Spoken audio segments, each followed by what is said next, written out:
बाहर दुकान पर चूनी की दुकान पे नवमी का सामान लेने गई हुई है।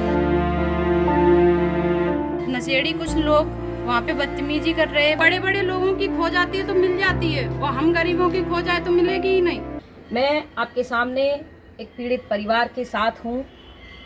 ये गौघाट परिक्रमा मार्ग वृंदावन जिला मथुरा की घटना है। यह पीड़ित परिवार मेरे साथ है। इनकी बेटी राधिका सैनी नाम की बेटी 26 मार्च को रात्रि 8 बजे दुकान पर किसी सामान को लेने गई थी और वहां से नहीं लौटी। घंटों इंतजार के बाद जब परिवार ने छानबीन शुरू की तो एक सीसीटीवी फुटेज के माध्यम से पता चला कि जब वो एक दुकान पर गई थी तो करीब 3-4 लड़के उसके आसपास थे, जो हो सकता है उससे बदतमीजी कर रहे थे, गाली दे रहे थे। जैसा कि लोगों से पूछने पर पता चला तो वहाँ के स्थानीय लोगों ने उन लड़कों को डरा कर धमका कर वहाँ से भगा दिया। जब वो लड़की उस दुकान से निकलती है तो वह लड़की घर नहीं पहुँचती है।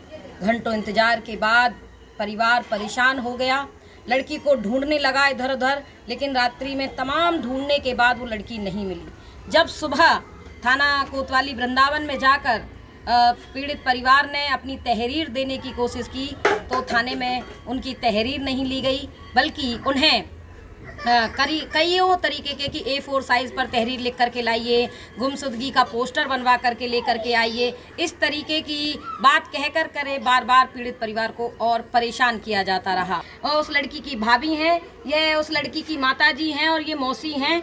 आप देखेंगे कि उसके पिता हैं, उसके भाई हैं, हमारे साथ सब लोग हैं। आप इस पीड़ित परिवार की मदद करिए और इन्हीं की जुबानी से सुनिए कि इनके साथ क्या घटना घटित हुई। तो आप बताएं, आपको सभी देख रहे हैं, आपकी मदद करने की कोशिश करेंगे कि क्या घटना आपके साथ घटित हुई। ये नवमी का सामान लेने के लिए बाहर दुकान पर चूनी की दुकान पे नवमी का सामान लेने गई हुई है, और फिर वहाँ से जो नशेड़ी कुछ लोग वहाँ पे बदतमीजी कर रहे हैं। पता नहीं, हमें तो बाद में पता चला है, जब हमने फ़ोटोज़ देखे तब हमें पता चला है कि वहाँ पे बदतमीजी कर रहे थे। फिर वो वहाँ से निकली हैं, सामान तो घर आ गया है, पर फिर दोबारा वो नहीं आई है घर पे।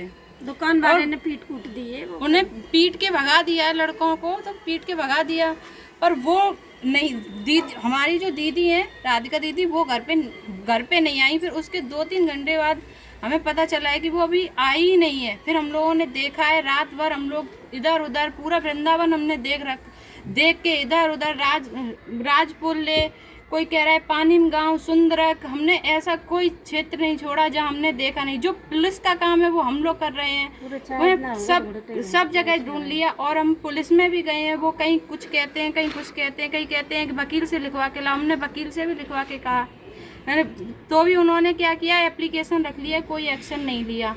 अब कह रहे हैं कि 8 इंची का वो बनवा के लाओ, पूरा पोस्टर छपवाना है हमें, वो लेके आओ। थाने पे पोस्टर हमें लगवाना है, उसके लिए लेके आओ। चौकी पे लगेगा, उसके लिए लेके आओ।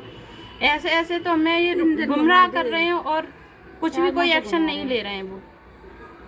तो हमने उन मैम को बुलाया है, अब ये मैम हमारी मदद कर रही हैं।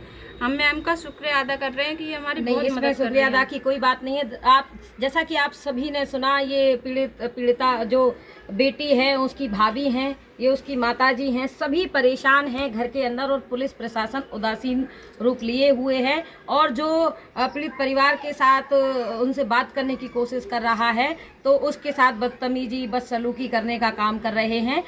मुझे लगता है कि मथुरा प्रशासन अपना काम भूल गया है। मथुरा प्रशासन को अब उसका काम याद दिलाने की बारी है। तो मैं आप सभी से निवेदन करना चाहूँगी कि इस वीडियो को ज़्यादा से ज़्यादा शेयर करें, ताकि इस परिवार को उसकी बेटी, वहाँ पे हम गए हैं, वहाँ पे बताया है कि सीओ की भी लड़की खो गई है, यहाँ से केली कुंज से हो गई है। अच्छा, तो उनकी मिल गई है, फिर हमारी क्यों नहीं मिली? सोचिए कि मतलब बड़े बड़े लोगों की खो जाती है तो मिल जाती है, और हम गरीबों की खो जाए तो मिलेगी ही नहीं।